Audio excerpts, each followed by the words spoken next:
Accolto dal rabbino capo Shalom Babut, il patriarca di Venezia Francesco Moraglia ha visitato oggi per la prima volta il ghetto della città.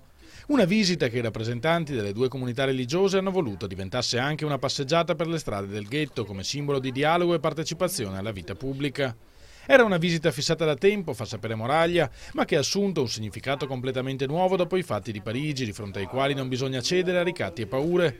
Dobbiamo costruire relazioni buone e parlare a favore dell'uomo e della libertà, soprattutto ai nostri bambini. Noi abbiamo purtroppo negli occhi, nella memoria, nel cuore il ricordo dell'attacco alla comunità di Toulouse, dove i bambini sono stati oggetto di violenza. Abbiamo negli occhi l'immagine terrificante di quel papà che diceva al figlio di sparare ai due prigionieri, ai due militari prigionieri. Abbiamo purtroppo nella mente e nel cuore l'immagine terrificante delle bambine bomba.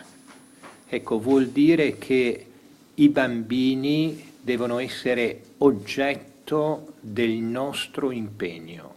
L'esperienza della riconciliazione, del riconoscere un denominatore comune tra tutti gli esseri umani, nasce infatti nei primi anni di vita, concordano i rappresentanti delle due religioni, anni in cui dobbiamo dare ai nostri bambini qualcosa che rimanga loro per sempre.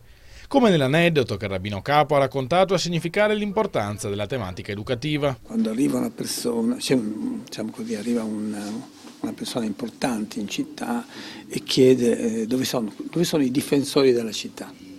E allora lo portano a vedere intorno, gli fanno vedere le mura, gli fanno vedere la polizia, gli fanno vedere la prefettura, tutti questi bei posti. Dice no, ma questi non sono i difensori della città, vi porto io a vedere dove è la scuola. E lo portano proprio nella scuola, proprio sono i bambini più piccoli, cioè questi sono i veri difensori della città.